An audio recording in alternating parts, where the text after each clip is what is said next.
Milton sir வந்து first வந்து ஒரு நாள் வந்து இறங்குனே சொன்னார், நீ தான் மயில் அப்படின்ட்டு. நிறைய மயில் தேடி போயிட்டு இருந்தாரு, ஒன்றும் நடக்கல, அதனால என்கிட்ட வந்துட்டாரு அவரு. ஆமா, எல்லா மயிலும் போயிடுச்சு, இந்த மயில் தான் சிக்கிச்சு. அவன் சொன்னார், பிரதர் என்னை வச்சுலாம் நீங்க எடுக்க ட்ரை பண்ணாதீங்க, ஷூட்டிங் முடிக்க முடியாது, ஏன்னா எனக்கு நடிக்க சுத்தமுறை வராது, ஆர்ட் ஆக்ஷன் இப்போ தான் நான் கத்துட்டு இருக்கேன், தயவுசெய்து விட்டுருங்க அப்படின்னு. அதெல்லாம் முடியாது, நான் பார்த்துக்கிறேன்னு சொன்ன பிறகு மாஸ்டர் தான் வந்து ஒரு கிலோமீட்டர் கணக்கில் கதை சொல்லிட்டு இருந்தாரு. அந்த படத்துல வேற யாருமே இல்லை, இப்ப எடுக்கிறதா என்னங்கன்னு கேட்டேன், அவங்களாம் சும்மாங்க நீங்க தாங்க வாங்க அப்படின்னாரு. அப்புறம் போயிட்டு நான் என்னை வந்து நடிக்கணும்னு சொன்னதும் சரி நடிச்சு பார்த்துருவோம்.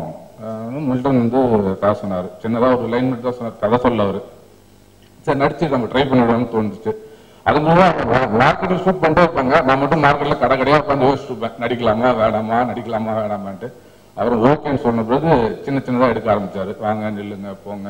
ஆக்சுவலி நல்லா நடிச்சுக்கிறேன்னு சொல்றாங்க, அது எல்லாமே மில்டன் சார் தான். ஏன்னா நடிக்கவே இல்லை, போய் உட்காருவேன், ஓகே பிறகு நீ கிளம்பி வீட்டுக்கு போலான்டுவாரு. சரி ஓகே நானும் வந்துடுவேன். அப்புறம் இவர் வந்து சொன்னாரு, வாங்க கொஞ்சம் ஃபைட் பண்ணாரு. ஐயோ எனக்கு ஃபைட்லாம் வராதுங்க அப்படின்னதும் கூப்பிட்டு போய் கொஞ்சம் ரிஹர்சல்லாம் கொடுத்து ஃபைட் பண்ண வச்சாரு. அந்த ஃபைட்ல வந்து சாதாரண எனர்ஜி இல்லை, பசங்க குட்டி பசங்க அவனுக்கு சூப்பராக பண்ணுவானுங்க. நான் கொஞ்சம் ஏஜ்டு, அவன் அங்கிள் தானே, அண்ணன் அங்கிள் தானே வச்சுக்க போன போகுது. அதெல்லாம் பண்ணதும் நான் பண்ணும்போது அந்த படம் வந்து டெஃபரெண்டா நம்ம ஃபர்ஸ்ட் டைம் நடிக்கிறோம் ஆர்ட் டைரக்ஷன்ல இருந்து யோசிச்சேன். நான் சொன்னதுமே தெரிஞ்ச இந்த படம் வேற ஜானர் ஃபில்மா இருக்கு, கண்டிப்பா நம்ம பண்ணலான்ட்டு. பெரிய வெற்றி, ரொம்ப தேங்க்ஸ் சொல்லுகிறேன். டைரக்டர் பாண்டவாஸ் இருக்கு. ஏன்னா ஃபர்ஸ்ட் தமிழ்நாட்டிலே ஒரு அந்த சீடு, அந்த பூமியில சீடு வரல, அது போட்டது அதை வளரும் போது அதுக்கு தண்ணி ஊற்றி பெருசாக்கிட்டாங்க வரும். ஸோ அதே மாதிரி தான் எனக்கு குரல் கொடுத்தா சமுதாய சாருக்கு தாங்க சொல்லுவேன். எனக்கு சார் கதை சொல்லும்போது நான் சொன்னேன், சார் ஒரு வார்த்தை சார் நான் ஒரு படம் கமிட் ஆனா அடுத்த படம் நான் பண்ண மாட்டேன். ஏன்னா அந்த ஃபோன் இருந்தால் வெளியே போனால் அது நல்லா இருக்க மாட்டாது. ஸோ அதுக்காக தாடுவானது சொன்னார், நானும் ஒரு 4 மாதம் 5 மாதம் தாடு வளர்த்து வச்சுக்கணும்னு சொன்னார். நாங்கள் எந்த படமும் காட்டுறோம், ஏன்னா சொன்ன கேரக்டர் அந்த அற்புதமாக இருந்தது. ஸோ கிளைமேக்ஸ் எனக்கு சொல்லவே இல்லை சார். கிளைமேக்ஸ் என்னன்னா மாமா கிளைமேக்ஸ் இப்போ எதுவும் கேட்காது, நான் கிளைமேக்ஸ் வந்து கிளைமேக்ஸ்ல சொல்றேன் உங்களுக்கே சொன்னாரு.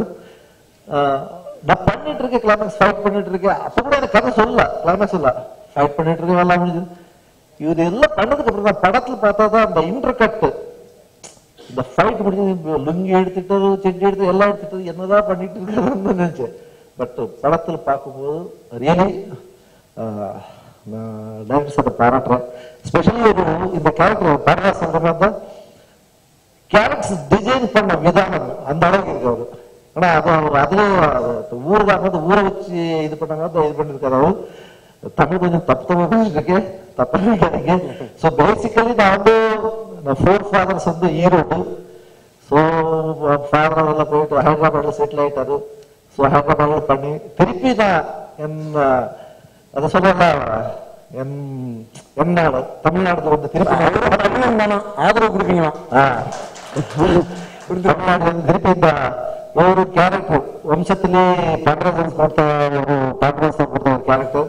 அதே மாதிரி மயிலபுரியில ஒரு போலீஸ் ஆஃபீஸர் ராஜன் என்ன பண்ணிட்டு இருக்கு, அது ஒரு different character. But this is amazing. ஏன்னா மதுசூதரன் பேர் வந்துட்டு கோலிஷோட நாயுடன் பேரு இதாயிடுச்சு. So thank you Milton sir, thank you Pandarajan sir. இந்த படத்துக்கு ஒர்க் பண்றது I am very happy for it. படம் ஒர்க் பண்ணும்போது ரொம்ப இன்ட்ரெஸ்டிங்காக இருந்தது, especially ATM character. And that too after getting the background score we really enjoyed it.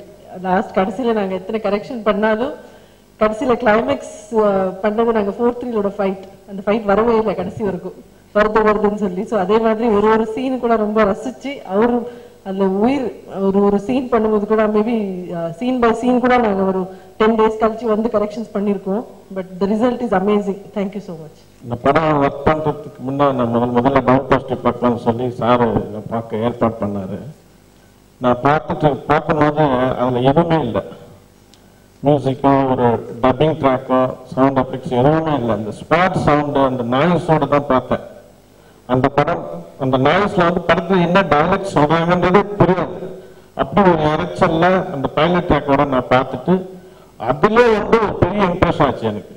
நேராக அவரை பார்த்து சொன்னேன், நிச்சயம் அது வெற்றி படம், உங்க உழைப்பு வீணாவது, கண்டிப்பாக நம்ம வெற்றி இதெல்லாம் நம்ம கூடுவோம் அப்படின்னு சொன்னேன். கடவுள் அதே மாதிரி இதை வெற்றி படமாக ஆக்கினாரு.